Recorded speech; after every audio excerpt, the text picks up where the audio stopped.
uso de la voz, no sin antes presentarla, a la doctora Verónica Román Quirós. Ella es abogada postulante, coordinadora del posgrado de Derecho de la UNAM en el Campus Aragón, coordinadora de agentes del Ministerio Público Auxiliares del Procurador del Procurador General de Justicia del Distrito Federal. Es consultora en asuntos relacionados en el orden legislativo del sistema acusatorio adversarial penal en algunos estados de la República. También es diseñadora de programas, planes de estudio y currícula para institutos privados en materia de sistema acusatorio adversarial penal y asesora de instituciones dedicadas a fijar estándares e indicadores de implementación, reforma y constitución penal. Obtuvo su licenciatura en Derecho con mención honorífica por la Universidad del Valle de México, plantel Tlalpan, el grado de maestría con vertiente en especialidad en Derecho Penal por la División de Estudios de Posgrado de la Facultad de Derecho de la UNAM. Es doctora en Derecho con mención honorífica por la Facultad de Derecho de la UNAM, cursó los estudios de doctorado por investigación en la Universidad Hispalense de Sevilla, España, y realizó una estancia de investigación en el Seminario de Filosofía del Derecho en Bonn, Alemania, bajo la tutela del profesor Gunther Jacobs. Cuenta con la especialidad de Procuración y Administración de Justicia en materia penal, hecha en el Instituto de Estudios Judiciales del Tribunal Superior de Justicia del Distrito Federal. Es conferencista y se ha reconocido como estudiante destacada, otorgada por el Diario de México. Fue impuesta de la medalla al mérito estudiantil Ignacio L. Vallarta como la mejor alumna del posgrado de la Facultad de Derecho de la UNAM y por ser la primera mujer en obtenerla, adicionalmente haberlo hecho en el área de Derecho Penal. Sin más, y por la premura del tiempo, le doy el uso de la voz a la doctora Verónica Román Quirós. Adelante. Muchas gracias. Buenos días. Y bueno, como ya no hay mucho tiempo para hacer agradecimientos, solamente quiero agradecer a la senadora Claudia Edith Anaya, al Senado y por supuesto a los colegios, a las barras que están comprometidos y a cada uno de ustedes. Bueno, pues para empezar mi disertación, esto tiene que ver con que ubiquemos al derecho penal y a las vías que se tuvieron que implementar. He escuchado ya la parte del derecho civil, por eso es que me voy a permitir dar inicio de esta manera. El derecho penal cuando surge con la imposición de una pena, por eso se le llamó derecho penal de la primera vía. En la segunda estuvo la medida de seguridad, en el tercero el derecho penal del enemigo, en el cuarto las medidas cautelares. Y he hecho este estudio o este análisis por lo siguiente. Vamos a dividirlo en que la extinción de dominio está siendo ya una taxatividad respecto de los hechos delictuosos y por lo tanto delitos en materia de sentencia respecto de los cuales pretende proceder esta acción de extinción de dominio. ¿Cuáles son? Tenemos el de corrupción, encubrimiento, los cometidos por servidores públicos, secuestro, trata de personas, delincuencia organizada en contra de la salud, hidrocarburos, trata de personas, en fin. Este tipo de delitos, ojo, ameritan una consecuencia jurídica, consecuencias jurídicas que ya dividí. En ese sentido, una de las consecuencias jurídicas más nocivas del Estado de Derecho, al verse rebasado dentro de este combate a la lucha de la delincuencia organizada, tiene que ver precisamente con nuestra figura de la extinción de dominio. En ese sentido, entonces, la tipología penal anuncia bien la privativa de la libertad, las reparaciones de daño, las multas, y ciertamente también una consecuencia podría ser el decomiso. En ese sentido, ya sentadas estas bases, lo que me importa aplaudir es que tengamos una ley nacional, porque esto empataría ya la competencia, los ámbitos de validez, la tipología penal, las autoridades, en fin. Pero por otra parte, lo que tendríamos que empezar a armonizar tiene que ver a la normatividad que tiene que ver precisamente para la operación con esta Ley Nacional de Extinción de Dominio. Por ello me voy a ocupar del Código Nacional de Procedimientos Penales porque he escuchado de manera reiterada a lo largo de estas intervenciones que me han antecedido los puntos torales en los que nos tendríamos que abocar los especialistas. ¿Qué quiere decir esto? Nuestra Codificación Nacional de Procedimientos Penales lamentablemente ha sido criticada, pero no siempre por un operador jurídico. Ubiquémonos en que estamos refiriendo que la vinculación a proceso sería la figura suficiente para poder hacer válida esta acción de extinción de dominio. Metámonos con lo que dijo la Corte. La Corte dijo, no vas a estudiar elemento de dolo ni de culpa a nivel de la vinculación a proceso. Lamentablemente tenemos una terminología jurídica que defender en esta mesa, la buena fe. Recuerden ustedes que la buena fe, dentro de uno de los conceptos o criterios objetivos de regulación, tienen que ver con que el sujeto haya tenido conocimiento del hecho delictuoso, que el conocimiento es dolo del hecho concreto que se esté realizando. Entonces ahora falta que a los afectados se les imponga la carga de conocer qué es corrupción, qué es delito cometido por servidor, etcétera, la lista que ya acabo de referir. Segunda parte, la vinculación a proceso ha sido criticada al grado tal de que México es el único país que tiene esta figura y que por lo tanto se hizo necesario hacer hasta un foro especializado para poder prescindir de la figura de la vinculación a proceso. No sé si lo recuerden, pero lo cierto es que si ya nos metemos en la materia fina, es que el Ministerio Público tendría la obligación de dar los extremos de la fracción tercera de la vinculación a proceso en relación a la fracción cuarta, y en esto me voy a entretener. Fíjense ustedes que la vinculación a proceso, para tener el extremo de la fracción tercera del 316, te dicen que debes de acreditar de manera suficiente, ojo, y vamos a hacer dos distingos, la teoría probatoria respecto de la teoría jurídica, que es diferente. Si es verdad que el estándar probatorio en la teoría probatoria se redujo, esto quiere decir nada más que bastaría con las dictaminaciones, los documentos, los informes, las entrevistas, las denuncias, etcétera, pero el Ministerio Público de manera obligada tendría que tener los extremos de cada elemento jurídico, que eso no está en una posición de decir, este no lo tengo por acreditado. Por eso me asusta leer en todas y cada una de las iniciativas que bastará con que exista un hecho delictuoso, porque está alejado del nexo de atribuibilidad o del nexo de causalidad respecto del hacedor de la conducta delictuosa. Y para esto entonces tendremos que hablar de la atipicidad y por lo tanto también verificar que el dato de prueba en esa etapa probatoria tampoco permite a un abogado de litigio, en este sentido, para dar proporcionalidad en los derechos de afectados, de poder demostrar en principio del debido proceso de publicidad y de contradicción precisamente esos estándares que una figura de vinculación a proceso en este caso tendría que tener.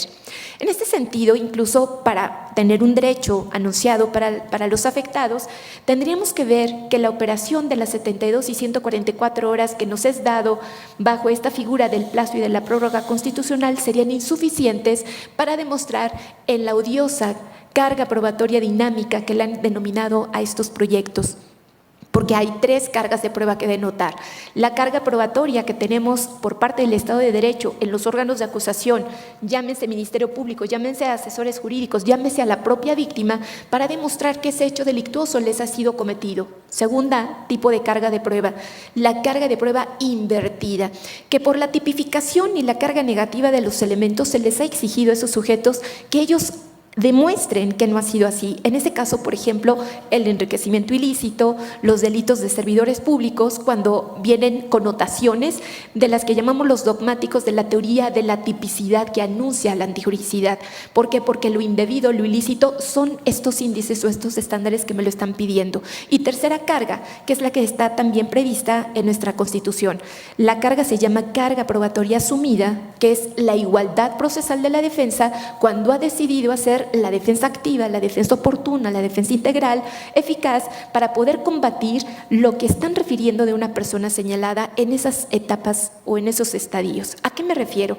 El 20A en su fracción quinta de la Constitución exige que se les vean con igualdad, pero nótese que no se tienen ni los tiempos ni tampoco los márgenes respecto de las consecuencias jurídicas que van a imponerse a ese sujeto afectado de una medida cautelar, porque la medida cautelar ya suena precisamente al derecho penal del enemigo, donde no se está previendo lo que ya en esta mesa se dejó debidamente plasmado. Pudiera ser que sea el adelantamiento indebido de poder hacer aseguramientos, las imposiciones de no usas, no enajenas, no grabas, no trasladas, no. Pero acuérdense además que estos bienes pueden estar involucrados con diversos derechos de personas que al igual en los derechos no han tenido la oportunidad de poderlo demostrar. Entonces, en la codificación nacional urgiría hacer la armonización y la interpretación debida, por ejemplo, en un capítulo de las medidas cautelares respecto del 155, porque se tendría que ampliar el listado de taxatividad. En relación al 169, se tendría que tener los criterios objetivos para poder tener el margen del riesgo riesgo objetivo a probar y no que sea un riesgo de presunción. Y en relación a los numerales que me incumben para un ejercicio efectivo de la defensa, serían el 303, el 314, por aquello del plazo y de la prórroga constitucional, y uno muy importante que tendría que ver con el distingo de qué es el ejercicio de la acción penal, porque nuestro Código Nacional tampoco ha tenido un empate de ello. El 211, penúltimo párrafo, tiene normatividad que dice: el ejercicio de la acción penal se empieza, y trae distintas figuras. Pero en cambio el 335 en su primer párrafo te dice que la acusación se entenderá como el verdadero ejercicio de la acción penal. Entonces noten que incluso la misma vinculación a proceso de la que se ha venido hablando en el foro no es suficiente para poder permitir que la acción de extinción de dominio pudiera siquiera proceder como una medida preventiva para poder combatir a delincuencia organizada, para poder tener los bienes asegurados, para poder disminuir la operatividad, la funcionabilidad de este tipo de delincuentes. En ese sentido, por ejemplo, en la carga probatoria negativa de los sujetos afectados, nos llevarían al extremo, y de aquí quiero tomar algo que dijo Moisés y que por eso precisamente tiene que ver. Nosotros, si ponemos un concepto de buena fe, es el sentido de interpretación de un elemento normativo, que si ya en una tesis jurisprudencial te dijeron que era, obviamente le dan la permisibilidad a los juzgadores de hacer la interpretación aplicativa al caso concreto. En ese sentido, por eso, él tiene la máxima razón en dar un listado de criterios que nos puedan circunscribir qué sería ese entendimiento de libre de toda culpa, porque recuerden ustedes que además el juzgador es un juzgador especializado, tal vez en una materia civil, tal vez en una materia penal, pero no convergen las dos especialidades, y por eso a mí sí me parece, disminuyendo un poquito, digamos, este apuntamiento que hizo mi magistrada, que la respeto impresionantemente, pero que tal vez el juez especializado pudiera ya empezar a reunir estas dos experiencias que serían importantes, porque de esta manera este juzgador sí podría verificar casuísticamente qué está ocurriendo. Recuerden que incluso en materia penal el concepto culpa ha tenido una complejidad, de ahí que muchas veces en el código se haya tratado de alejarse del finalismo famoso, porque les ha traído problemáticas a los ministerios públicos como operadores jurídicos para poder hacer este ejercicio de la acción penal como en antaño pues se tuvo que hacer. ¿Qué pasaría con la defensa? A la defensa nos obligarían a llevar los estándares de las figuras del error, porque quien actúa en buena fe podría alegar que actuó bajo un error, pero el error tendría que ser un error invencible. Por eso es que los criterios tendrían que estar definidos para que el juzgador no tuviera una libertad, ya saben, ad hoc, para poderlo ubicar de manera correcta, armonizada a los derechos de proporcionalidad. ¿Por qué?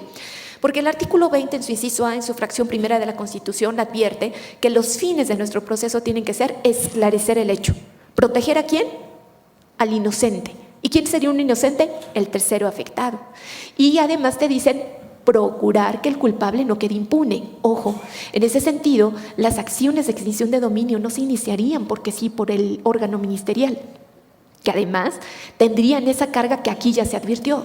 Lo dijo mi profesor. Dijo, Ministerio Público tendría que llevar la carga, y es verdad, porque el 316 se lo exige en la fracción tercera, y la fracción cuarta debería de empezar a ser exigida por los juzgadores al Ministerio Público, porque esas causas que excluyen al delito, es decir, tengo que verificar que ese sujeto no actuó bajo un error, o aquí insistentemente dijeron otra figura importantísima, la inexigibilidad de otra conducta bajo la figura concreta que se llama vis compulsiva, por las amenazas bajo las cuales tuvo que actuar el sujeto de no hacer una denuncia, porque si ni el órgano estatal puede con todo su poder, cuanto menos podrá un sujeto que sabe que tal vez están llevando a cabo conductas en ese sitio de carácter delictuoso, pero no va a atentar contra su vida ni contra la de su familia, evidentemente.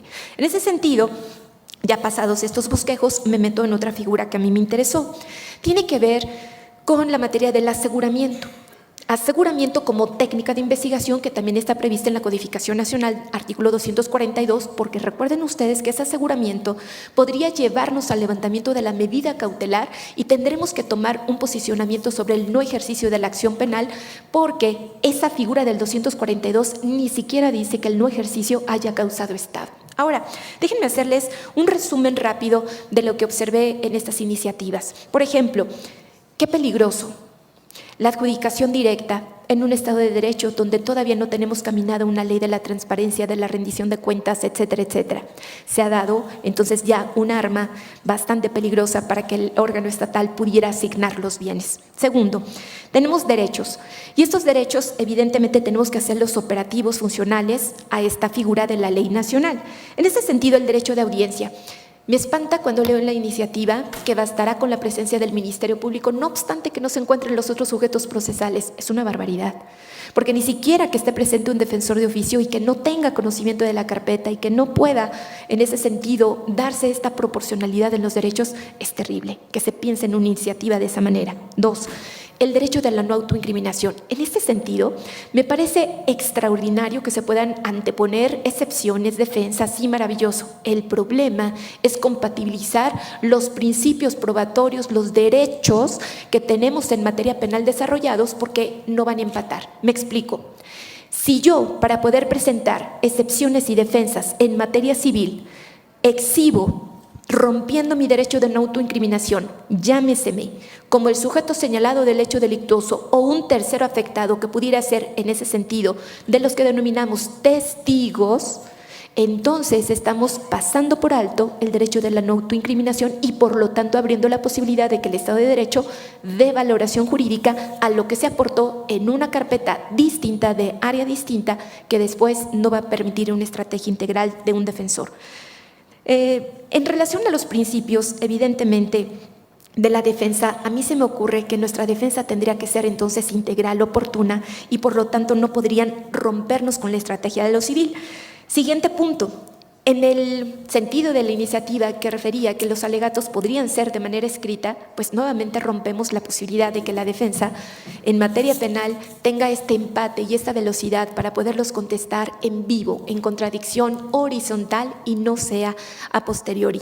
En relación al principio probatorio, al principio general del derecho, que es de la legalidad, no lo olviden, el Estado está impedido a sancionar lo que no es delito. El profesor lo refirió y en ese sentido me dicen que me quedan 20 minutos, extraordinario. Entonces, la imprescriptibilidad, ¿lo recuerdan?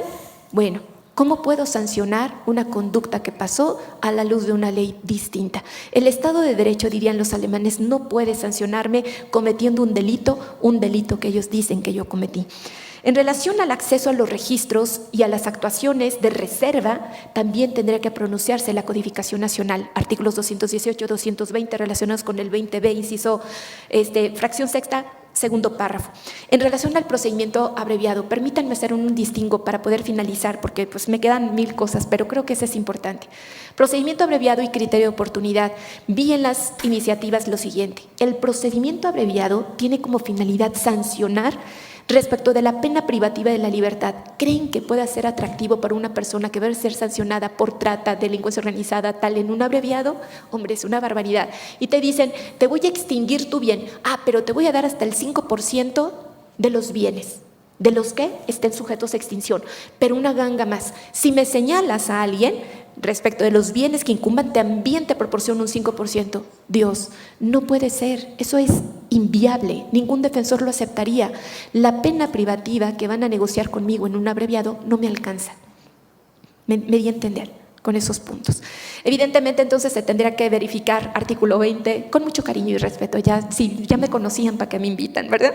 Pero bueno, el artículo 20, en su inciso B, en su fracción tercera, segundo párrafo de la Constitución, criterio de colaboración eficaz, extingue la pretensión punitiva. Que no me engañe el Estado de Derecho. Me dicen que me van a dar abreviado, no, que me den criterio de oportunidad, que no confundan las figuras. Estas iniciativas necesitan ser revisadas todavía y bueno, pues muchísimas gracias.